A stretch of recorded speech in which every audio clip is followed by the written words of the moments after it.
hello everyone, and welcome to my weekly chat show, also known as the Utopia and Desire in Sci-Fi class for the University of Brighton.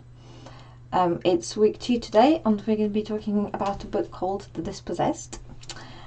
Before we do that, I just wanted to say thank you everyone for your contributions on River so far. It's been really interesting. I've been having a really good conversation there. If you haven't contributed yet, I hope you'll consider doing that and exploring some of the topics further.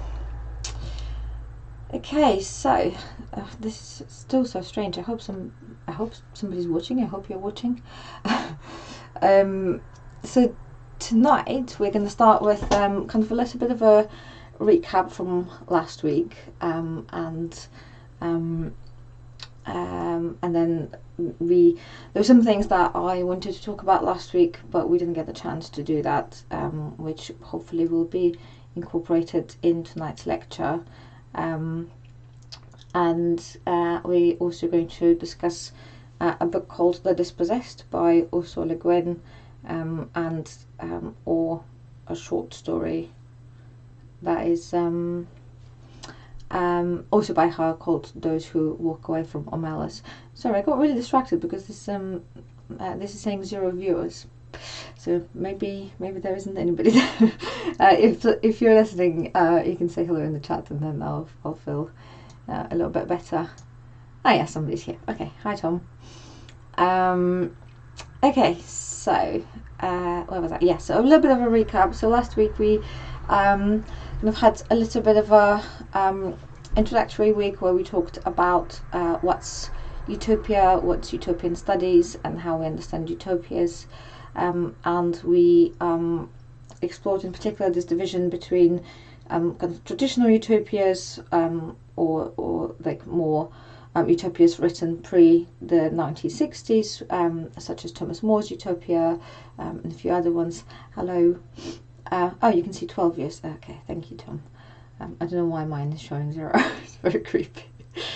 So we had a look at these kind of more traditional utopias, and then we said that we're going to be looking into what Tom Moylan calls critical utopias.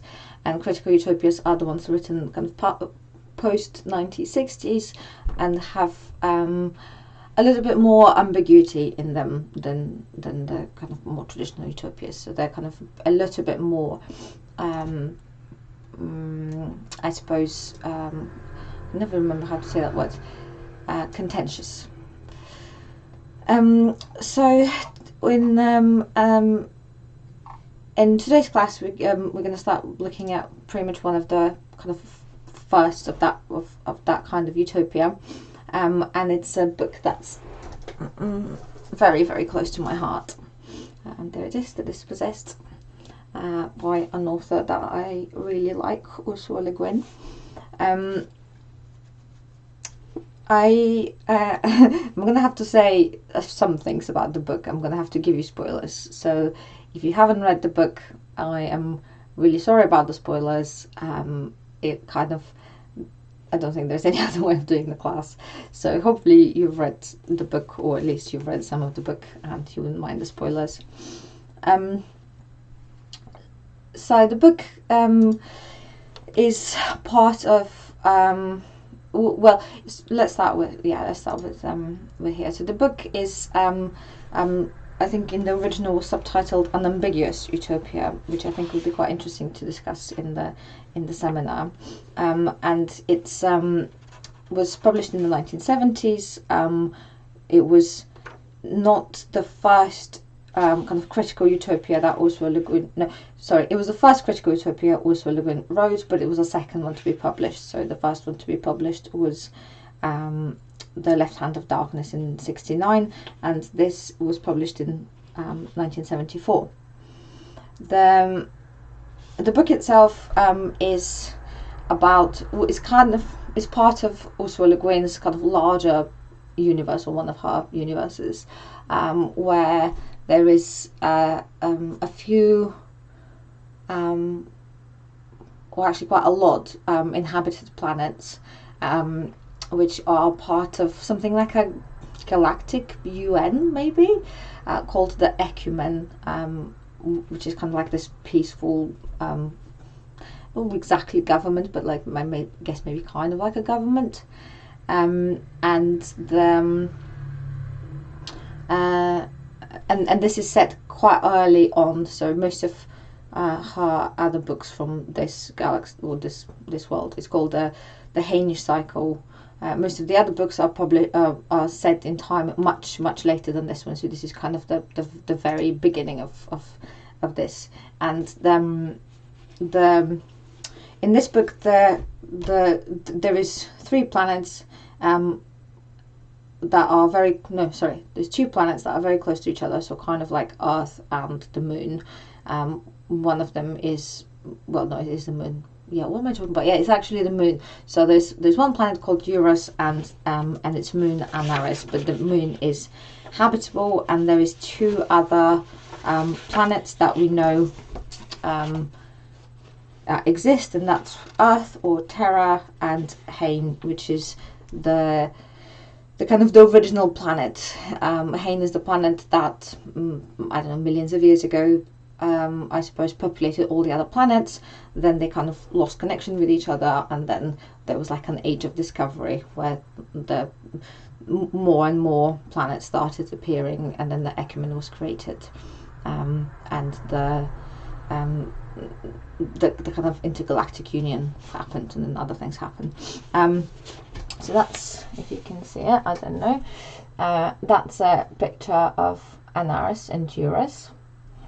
Anarres is the moon, Eurus is the planet. And the premise of the book is that maybe about 100 years ago, on Eurus there were big rebellions, kind of big problems. The Eurasti society is, I guess, maybe something that we might call kind of hyper capitalist. There's like really strict gender roles, the kind of huge gap in between poor and rich people, a lot of exploitation. It's kind of loosely set, I suppose, on what Earth, if we take what Earth was like in the 70s and then we push it to the extreme. So what our Earth was like in the 70s was the Cold War. You've got the American capitalist state and the Soviet Union on the other side, and on Eurus you have I can't remember the name of the state. I think it's Thu, which is kind of the equivalent of US. So it's really kind of hyper-capitalist, huge gap between rich and poor. And then you have the other state, which is Benbili, which is kind of the equivalent of the Soviet Union, was like a really totalitarian socialist society. And there's a bunch of anarchists inspired by the writings of somebody called Odo, a woman called Odo, who was a political prisoner in Thu, and they create a lot of disturbances, riots, etc., and then they are offered by the Thu government, I guess maybe the whole of Eurus, to just get on the ship, go to the moon, have the moon, live there, and don't bother us anymore. So they take that opportunity, and they all move to the moon, to Anarres, which is the kind of the how the book starts, the premise of the book, and we follow a character called Shevek, who is a physicist and a mathematician on Anarres, and the first person to go to Eurus in, like, since then, basically since they moved to the moon 100 years ago, and we'll explore why he goes back kind of as we explore the themes. So I hope you've kind of had the chance to look at this, or at least a summary of this, and this makes sense. Because so this is kind of the general premise, and the book then switches back from kind of Shevek on Anarres and Shevek on Eurus. And what I was hoping we're gonna be looking at is some of the themes that occur in the book, and how they are, how we can explore them, thinking about desire and utopias and what's utopian in them. Oh yes, I have a PowerPoint. Yeah. Okay, there we go. That's the themes. So one of the first things I wanted to talk about was actually the very beginning of the book, which I think is absolutely beautiful. It's so beautiful that I started my PhD with that line, and I think actually, I think I probably wrote my entire PhD because I love that book so much.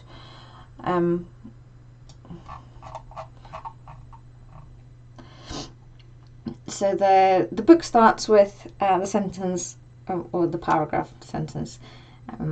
There was a wall.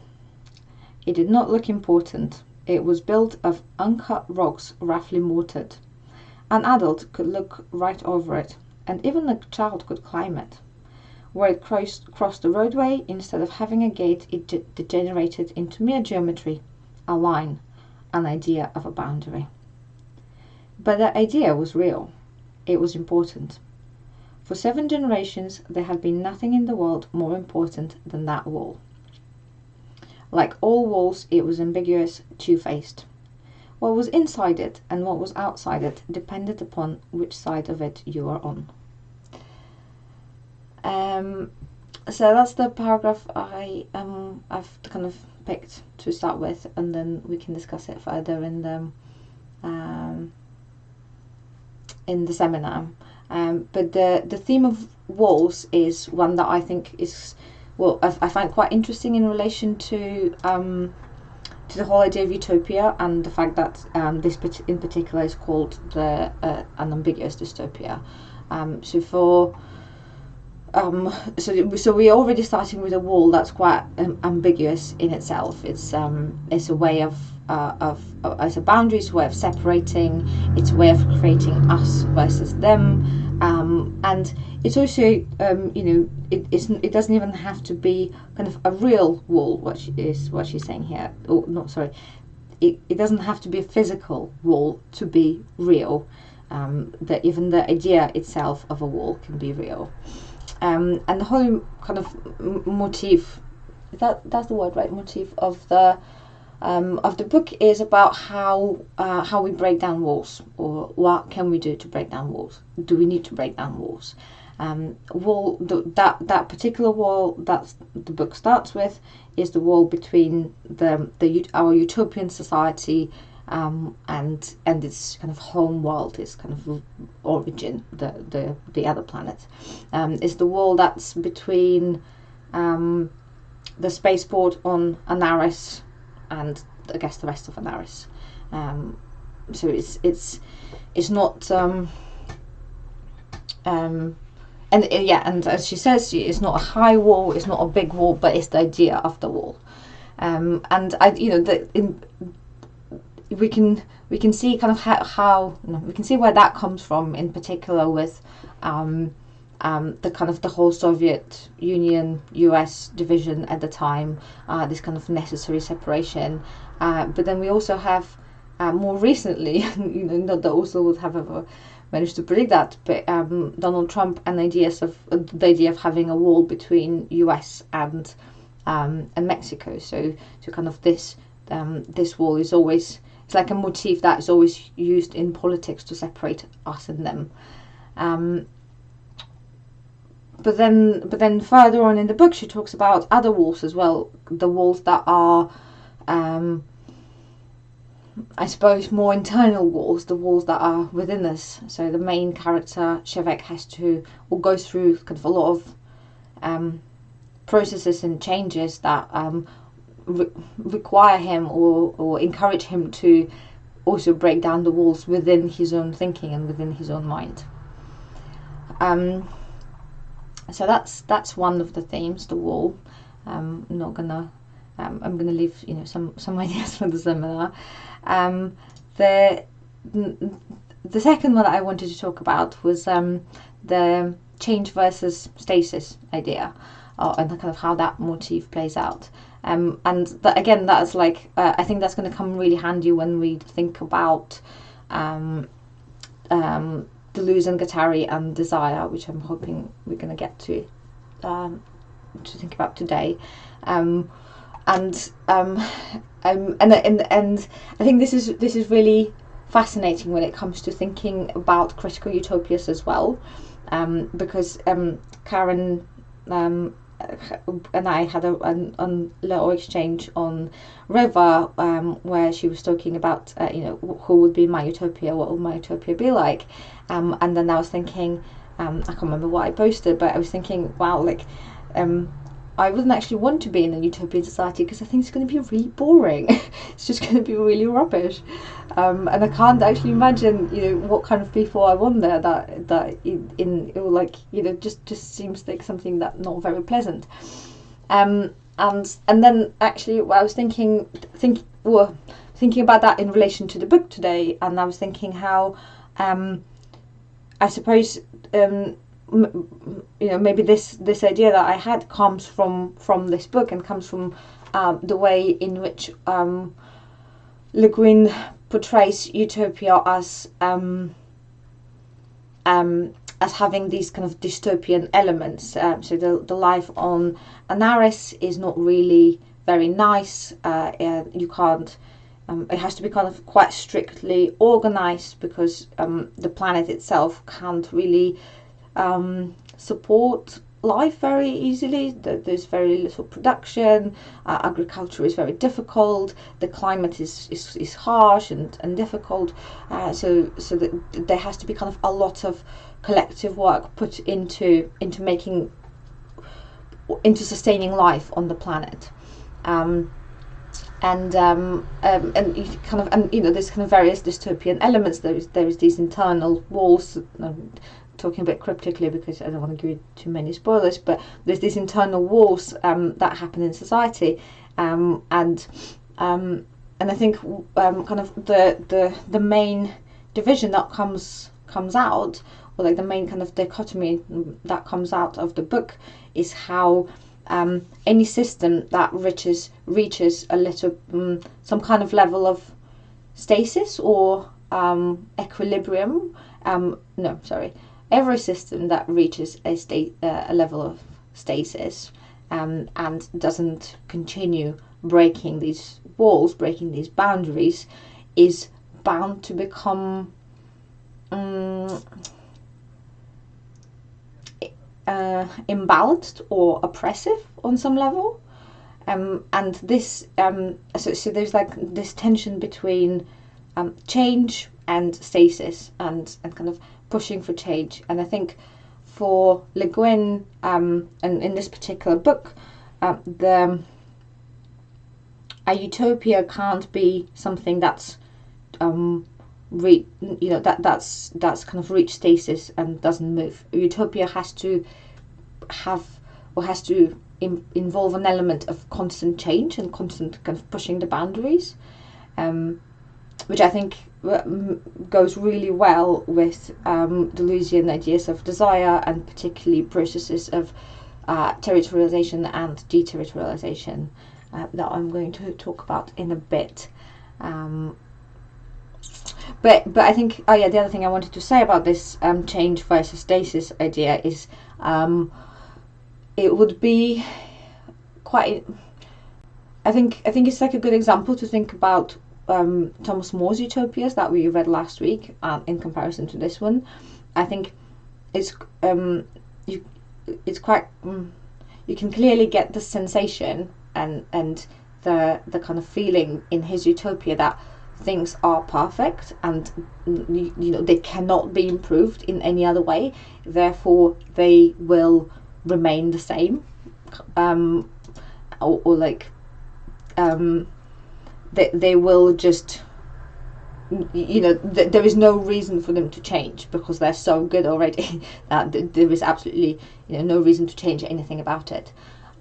Whilst what Le Guin is trying to argue, I think not argue but portray, is that every system, regardless of how good it is, if it reaches a stasis, if there isn't this kind of constant push towards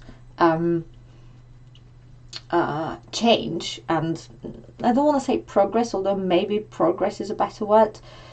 If there isn't this push towards progress, then that system will inevitably become oppressive, will never remain as good, as incredible as it was when it was created.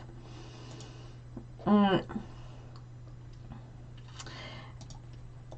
then the other things that I wanted to talk about. Oh, you actually can see them there. Sorry, I'm just clicking randomly and forgetting that I can see. And so the other thing that I wanted to talk about was the relationship between ideology and utopia. In particular, because this is, I think, the only book that we're going to be reading for the class that contains particularly a political ideology, if in this world, in real life, that's been made into utopia, or it has been kind of fictionalized into utopian society. And obviously this ideology is anarchism, and Anarres is kind of explicitly Anarres is explicitly anarchist society, and this is quite interesting because of the way that in kind of ideology and anarchism are studied in political studies or in broadly in philosophy, and that's particularly looking at Karl Meinheim's opposition of ideology and utopia. So this was a book that he wrote, Ideology and Utopia. And he argued that the term ideology has to be expanded. He defines it as kind of a cluster of ideas that guide actions towards maintaining the status quo. And I think this plays. This is quite interesting in relation to change and stasis that we talked about. So ideology for Meinheim is that which keeps the status quo, kind of it maintains the status quo. It wants that stasis. And on the other hand, we have utopia, which is again kind of a cluster or a bunch of ideas, but it's what pushes action towards social change or towards changing the status quo in some way. And it kind of, at first glance, I think it's a nice kind of neat way of fitting ideology and utopia in the book. But also I was hoping that we can think about ideology and utopia as a little bit more complex than this. I think this kind of, particularly this Mannheim's explanation, is a little bit oversimplifying and a little bit reductionist. I think it feels natural, and it feels like it fits well, and it does to some extent. But if we can add a little bit more complexity around it, I think it will be interesting. And I guess the way I was hoping we could go about doing this is to talk about imagination and desire, and kind of how these things operate in utopias. I'm just going to have a sip of water because I feel like I'm talking really fast. If you can't understand something, please write it in the chat or make a note and we can go back to it. And if I'm talking too fast, I'm really sorry. I'm not very good at making slides because oh, thank you, Julie. I I prefer to follow my own train of thought, which means I don't always follow the slides. But on that slide, I've also have power and ambiguity as two other themes that come up in the book, which I might leave for the seminar, because I think it'd be interesting to discuss these in person. I guess what I wanted to say about power is the kind of questions that the book opens up in relation to how power is distributed in society, and in relation to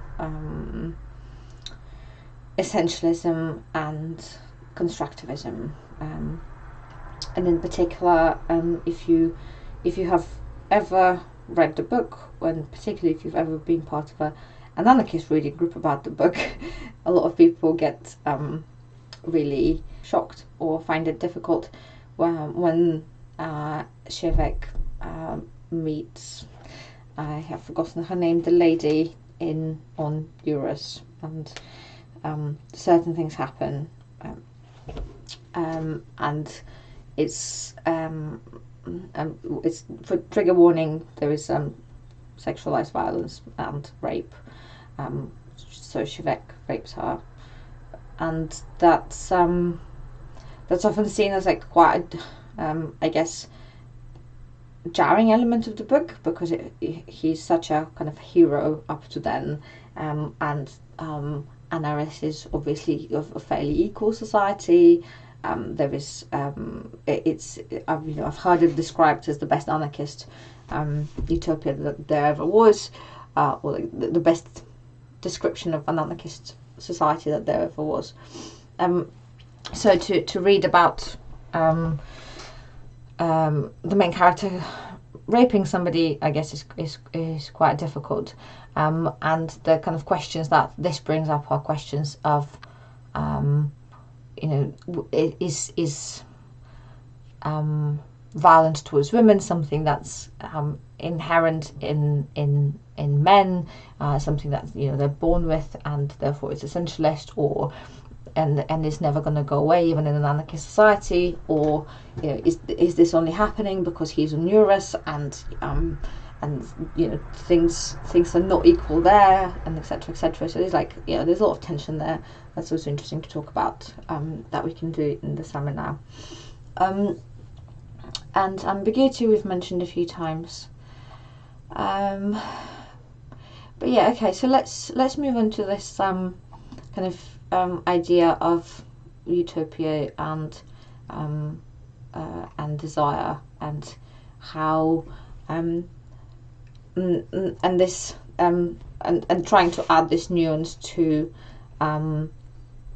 Meinheim's division of ideology as something that keeps the status quo, and utopia as something that's changing or aiming to change the status quo.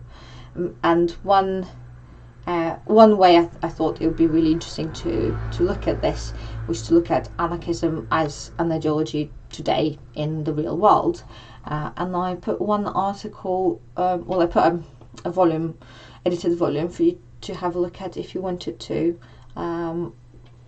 which contains an article that I recommended. So the volume is Political Uses of Utopia, New Marxist, Anarchist and Radical Democratic Perspectives. And the article that I recommended was actually, I was a bit cheeky. It was my supervisor who wrote it, Ruth Kinner. She's in Loughborough University, and it's a beautiful article. I think she's a very, very nice writer. If you have a minute, have a look at it. And she talks. She's an anarchist. I wrote my PhD on anarchism, and the article is particularly about the anarchist concept of prefiguration, and I have some problems with that concept, but I also I think it's a good way of trying to think about the relationship between utopia and ideology.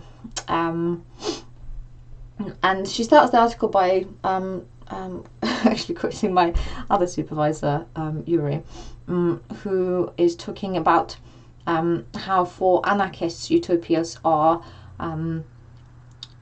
more than just kind of fiction and more than just a literary genre, that they are actually kind of inherently connected to the idea of revolution and the kind of and the idea of action or kind of acting. And the concept that fits really well there is the concept of prefiguration, which is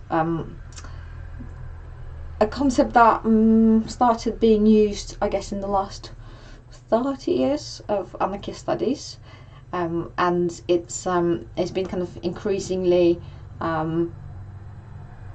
more and more invoked to describe various a particular way in which anarchists act or do stuff, and in this sense it's been connected to the concept of, or it's been connected to ethics as well. So for Benjamin Franks, who's one of the main proponents of this idea of prefiguration, is so I'm just smiling because I was going to say hi Ben, but I don't think he's watching. He did a class for the Free University of London a few months ago. He links the idea of prefiguration with the idea of ethics and says anarchist ethics are prefigurative, and I'll explain what that means. It's prefiguration is connected to means and ends, and in the more simplified way, it's how we it's saying that to achieve anarchist ends, we need to use anarchist means, and that's often, well, like that can be exemplified by is it Gandhi who said it? I never remember. Be the change you want to be in the world. So creating a new society out of the shell of the old one, pursuing anarchist society through acting as if you are currently in an anarchist society. And in this sense, prefiguration is kind of like a way, I suppose, of legitimizing the ways that you act. So it's also kind of a related to ethics in that sense, and it's also I guess like normative, because it's rejecting other ethical positions. And actually that reminds me, I meant to also mention a little bit about the short story that was part of the reading, and this might be a good time. So the short story was Those Who Walk Away from Omelas. I think it's just a few pages, so I hope you've had a look at it. And it's a really beautiful story. It's going to sound really silly when I explain it, and I think it's much better to read it because of the atmosphere that it creates. But it's about this perfect society where, again, literally everything is perfect. It's very, very utopian. Everything is amazing. Everybody's happy. Everybody's fulfilled. Everybody has complete freedom and choice to do what they want. There is no oppression. There's absolutely nothing is wrong. And that society, and all that happiness and all of that perfection that exists in that society is dependent on having one child locked up and neglected for its entire life. And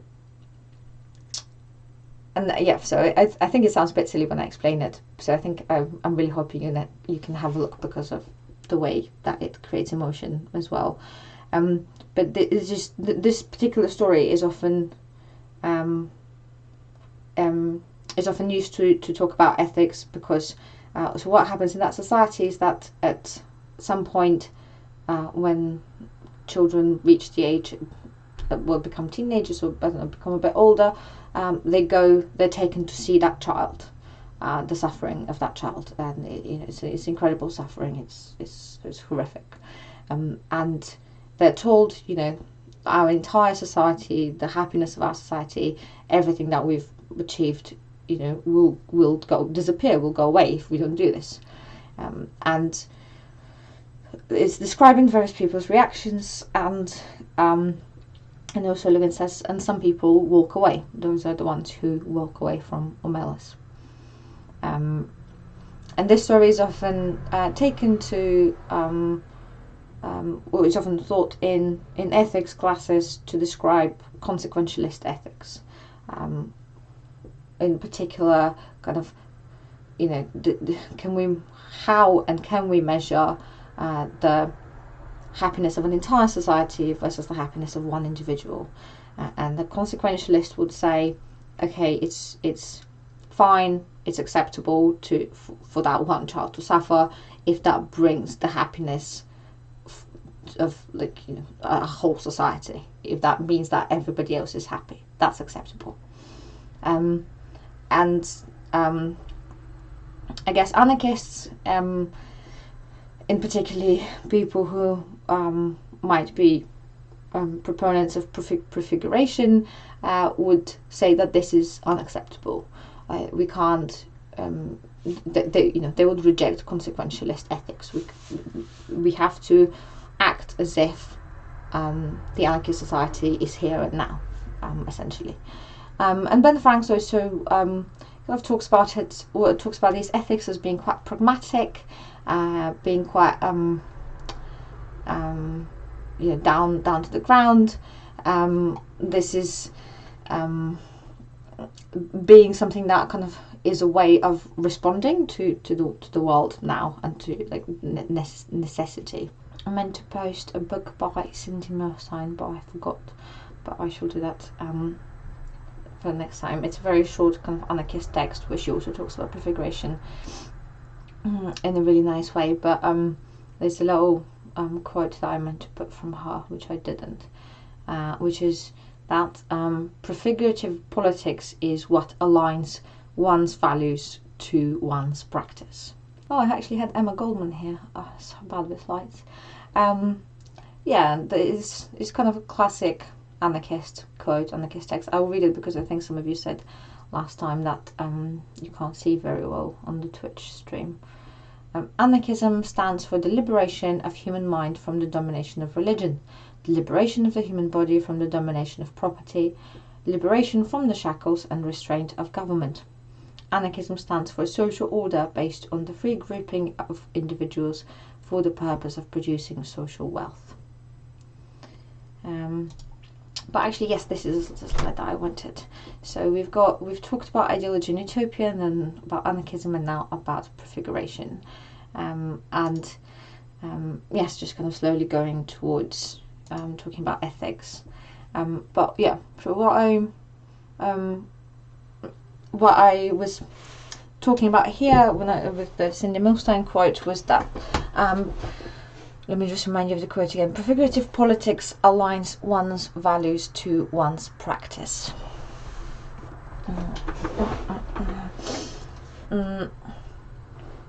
And here we've now turned to talk about values and what we value, and I think that's I suppose that's kind of like the other thing that's particularly interesting about the Dispossessed, and those who walk away from Omelas, is that they are both utopias based on ideology and I guess particular explicitly portrayed values or system of values, and here I think it's interesting to return to this distinction between ideology and utopia. So if ideology is something that maintains the status quo and utopia is something that is changing the status quo, then where do these critical utopias fit in? Or where is the idea of prefiguration fitting in?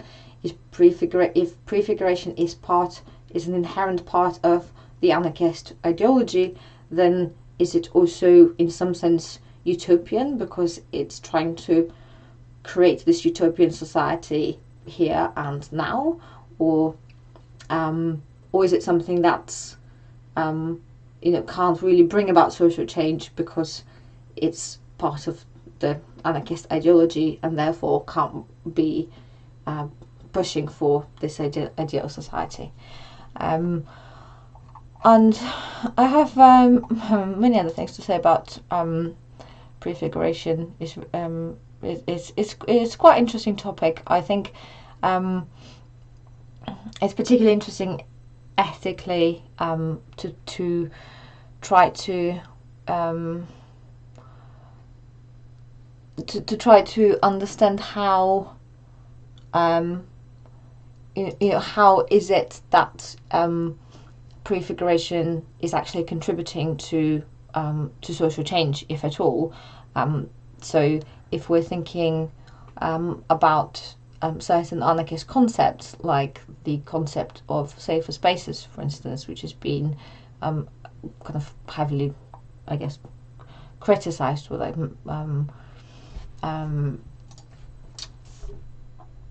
discussed, where if we are prefiguring a society, but we exist in a society that does not value these things, then can we actually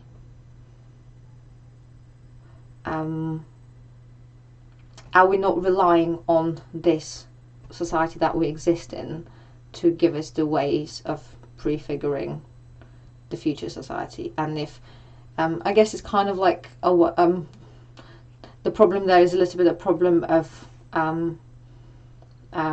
managing resources, which is also something we talked about in the seminar. But in particular, maybe a better example actually is dumpster diving or skipping. So if you're an anarchist and you're refusing to use money and to work, and I'm talking in the contemporary world in here, and you're eating from bins, that eating from bins can only happen if there is a capitalist society that overproduces food to the extent that it would allow you to go and get food from the bins. So if you're prefiguring the world that you want by not spending money and not working, and you are ideologically consistent, or your actions are consistent with your ideology, but at the same time they are entirely reliant on material conditions that would not be possible if your ideology was the dominant one. Anyway, let's talk about that in the seminar. I am again talking a little bit too much, but I wanted to return to desire and ethics, and how desire and ethics are bound up. I feel like I'm kind of giving you a really messed up version of my PhD, because this is pretty much everything my PhD was on. So last week we talked a little bit about desire and desiring production, and what desire means for Deleuze and how we can understand desire. And I don't think it was enough, so I'm just going to repeat a little bit of the stuff that I said back then, and kind of extend it to today's class. And I mentioned two philosophers, Gilles Deleuze and Felix Guattari, who wrote a bunch of stuff together, but the books that we're particularly thinking and looking at are the 2 volumes of Capitalism and Schizophrenia, Anti-Oedipus, and 1,000 Plateaus. And Anti-Oedipus is the first one, and it focuses on liberating the concept of desire from the way that psychoanalysis has constructed it. And they are, so Guattari is a radical psychoanalyst who was a student of Lacan, Jacques Lacan, is it Jacques? Yeah. Who's still, I suppose, kind of the dominant figure in psychoanalytic theory and how analysis is done. And Lacan's biggest discovery was that the unconscious functions through language and representation, which is often called the linguistic turn in French philosophy, in French psychoanalysis. And what the losing Guittari want to do is I meant to say this also. And the way that Lacan constructs desire, and this relates a little bit about what we talked last week, and questions of lack and abundance. The way Lacan constructs the concept of desire is through lack. We desire that which we do not have, and desire functions through this representational cycle of there is something that we want. The baby wants the breast or the mother. It's not here, and then there's like kind of a whole system of representation constructed on top of, I guess, the unconscious, which allows us to understand how the world functions. And Deleuze and Guattari kind of disagree with that idea. For them, desire is, or criticize that idea. For them, desire is not something that happens to an agent that is kind of experiencing lack. It's not something that's kind of representational and just in your mind, I suppose. But it is something that is productive. So they, the main argument that they put in Anti-Oedipus is that the unconscious is productive. It actually kind of creates things, and the things that it creates are not just things that are in your head. They are like material things. It makes things. And actually, there is a really good book again by Ursula Le Guin. Sorry about this. Where she it's called The Lathe of Heaven, where there is a guy. The main character is a person who is dreaming, and his dreams come true, and he goes to a psychoanalyst to talk about it, and the psychoanalyst doesn't believe him, and then kind of eventually things happen.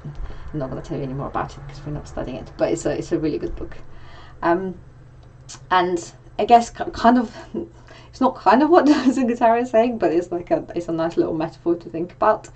For them, desire is what produces the agent. So desire is what makes a human.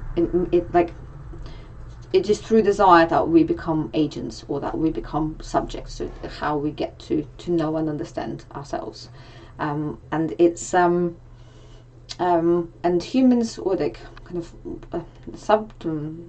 individuals, are also called by them desiring machines, because we are think of a machine as like anything like a body, or ATM, or like the capitalist machine, or some, anything could be a machine. A machine is something that works, functions, or breaks, or connects to other machines. And humans are a particularly desiring machine because we have this desire, which is, I guess, a little bit like a drive, or like a little bit like a kind of a life force that's pushing us forward. And desire, what desire produces is, it's, if desire is productive, then what produces must be something real. It's not something that just kind of happens for yourself. And because and this real thing is in the real world, therefore it's reality. So desire becomes productive of reality. It's something that's the reality is the end product of desire. And to bring that back to prefiguration and utopia, so I was wondering if you'd be, kind of how can we explore this tension between this general drive, or this, I don't want to call it desire here, but like this attempt at prefiguring anarchist society, and the concept of desire. So if we are acting as if anarchist society is here and now, does that mean that we are somehow producing a reality? And if so, what kind of reality are we producing? Is there anything? Does that mean that our anarchist utopia is here and now, rather than kind of in the future, when we wanted to, where, like, we might more traditionally think about utopia and ideology?